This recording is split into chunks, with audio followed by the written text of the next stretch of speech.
Magluluto po tayo ng ating tanghalian ngayon, guys. Meron po tayong kalabasa, lugbati, tsaka kangkong, panakot. Meron tayong onion, sibuyas. Onion, sibuyas.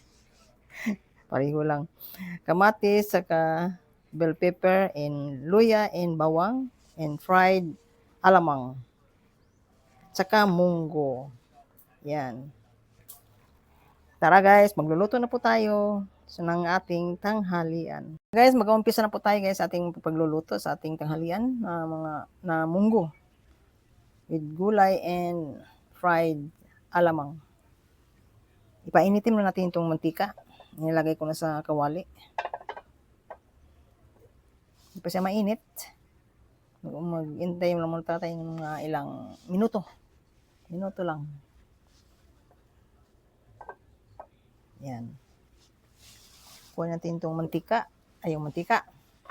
Yung panakot pala. Ito yung mga panakot ko. Bawang, luya, bell pepper, sibuyas, and kamatis, tomato. Umpisan natin sa paggisa. Ayan. Okay na yan. Unahin natin si bawang. Tumatalsik ang tumatalsik ang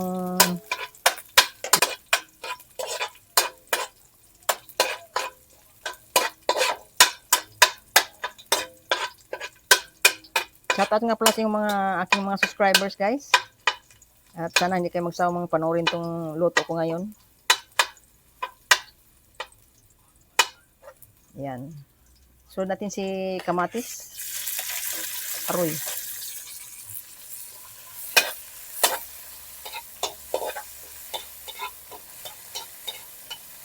Lutuin natin kamatis para pag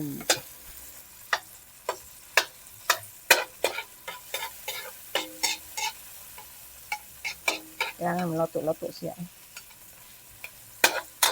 Bisahin natin mabuti yung kamatis at lutuin natin. Yung naluluto na talaga sa mantika na nahimay na sa nahimay na yung balat.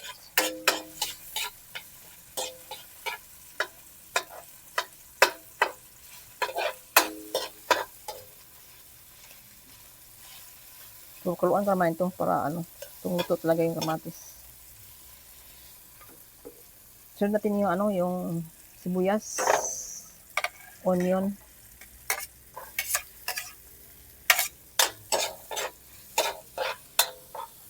saka itong bell pepper at luya. Sabay na natin yan.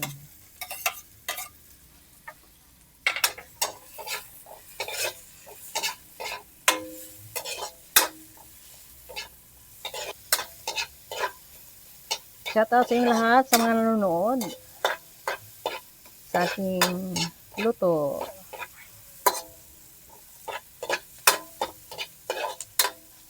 Tapos inilagay natin pag gisa. Isunod natin pag gisa ang ating kalabasa.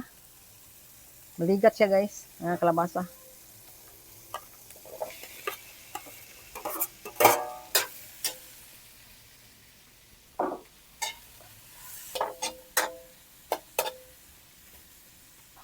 Takpan natin siya, si kalabasa. Maglalagay po tayo ng takip. Ating halo-haluin ang ating kalabasa. Yan.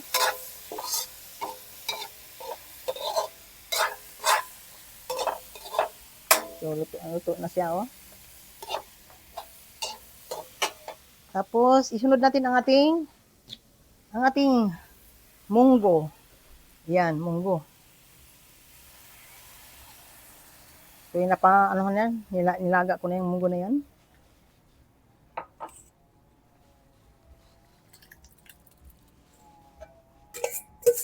Iubos ko na lahat ang munggo.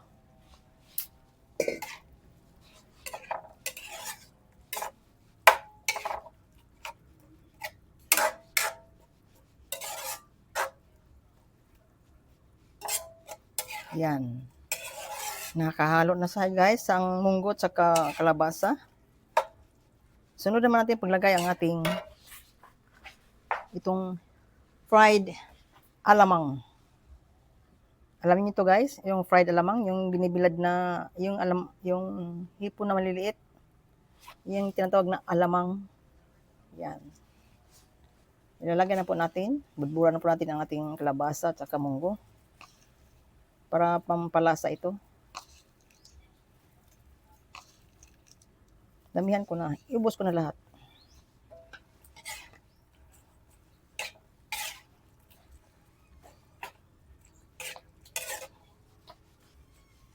Yan. Mas maraming alamang, maraming fried alamang, mas masarap. Katulad ka ng halong mga karni. Ito na lang. Nilagay tayo ng ng bitchin. Ang palasa din naman to. Ang ating bitchin. Yan. Tapos, ilagay na po yung asin na. Ayan na. Ayan ang ating asin. Templado na siya guys. Kaya naman, paglagay natin ng mga gulay, mamaya, ng dahon-dahon. Ayan. Kumulo na. Ang ating munggo.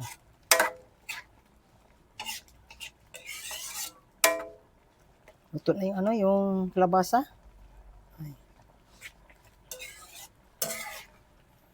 Ang bango ng guys, yung fried alamang.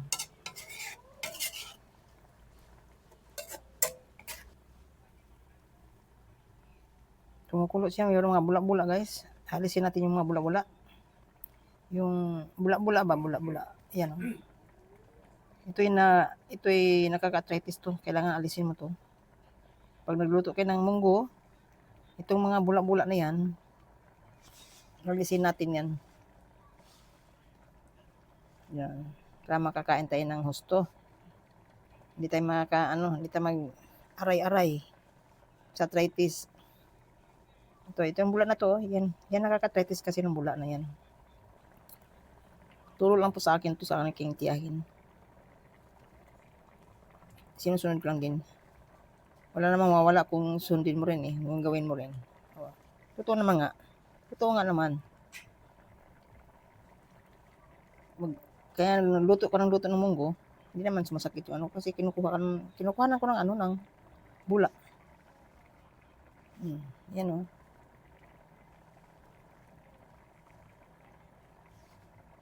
Yan sabi nila, effective naman sa akin lang.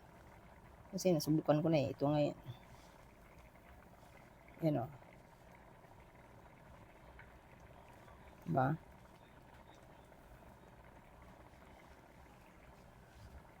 Nakuha ko yung mga bula.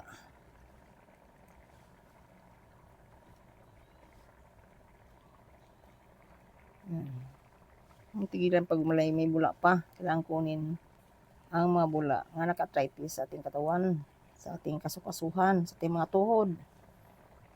Sa ating mga matanda na, senior citizen kailangan na mag-iwas-iwas sa mga para makakain ka ng munggo.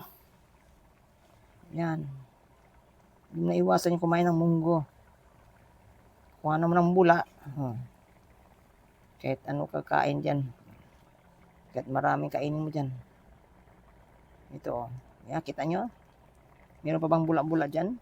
No more na. See? Ito yung nakuha kong bula-bula niya. Yan. Yan nakaka-arthritis.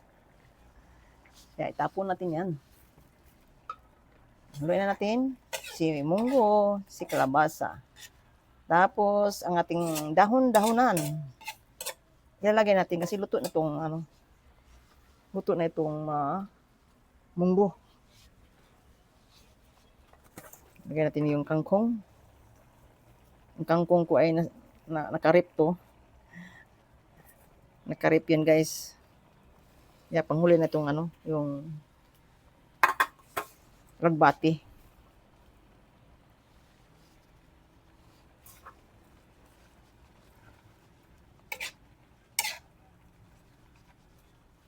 Medyo siya guys nga malapot, pwede naman yung lagyan ng ano din, ng tubig. Pero kung mainit na to, dapat mainit na tubig nilagay ko dito eh. So wala, nilalag tayo ng warm, tubig sa gripo.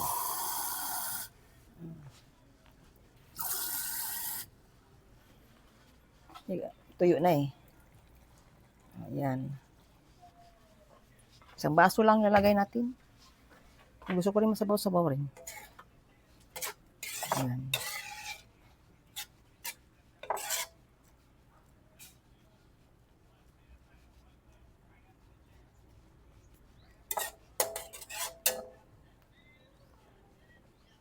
Lutuin mo natin yung kangkong. Saka na yung lagay natin yung alugbati. Kasi ang alugbati, madali lang maluto.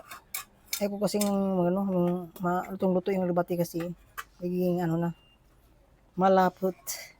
Takpan natin guys ang ating niluto. Buksan na po natin guys ang ating niluto na munggo. Yan, luto na tong na half cook na tong kangkong. Sunod natin paglagay ang ating dahon nga gulay na alugbati. Ito ay pampakinis ng ating balat, ang alugbati. Lalagay po natin si alugbati.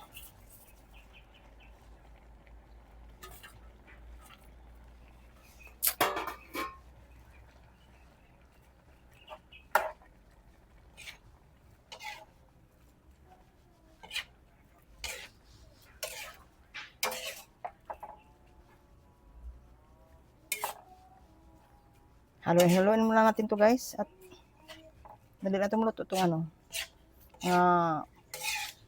manang 1 minute to pagpakulo. 1 minute 1 seconds lang yata, 2 seconds ba ang alugbati.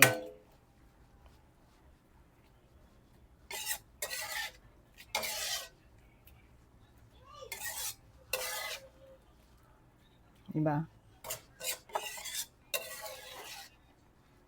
Yung pag nagluto ko ng alugbati guys, panghuli talaga yan.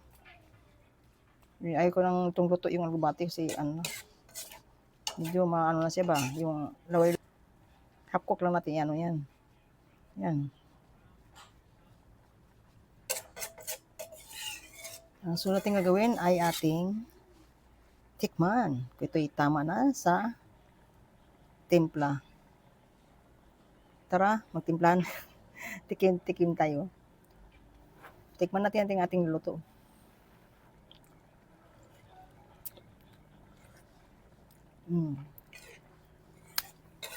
Matabang. Maglagay po tayo ng asin. Isang pudyot. Isang kutsarita. Isang kutsarita. Hindi pala. Kalahating kutsarita. Ayan Tama na yan. Hindi siya maalat, hindi siya tabang. Haluin natin ang asin.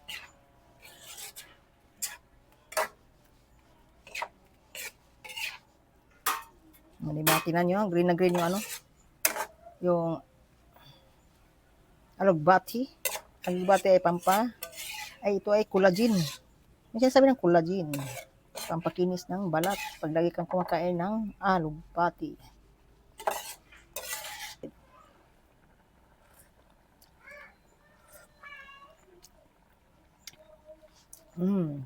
Tama na guys. Timplado na siya at tama sa aking panlasa. Yan, luto na siya guys. Kulong-kulo na. Diba? Sarap na. Tayo mananghalian na. Thank you for watching guys. Ako'y pinapawisan. Thank you for watching guys. And don't forget to like and share and subscribe my YouTube channel. Mainit talaga dito guys. Ako'y naka-ipron. Bye-bye guys. Don't forget to like and share and subscribe my YouTube channel.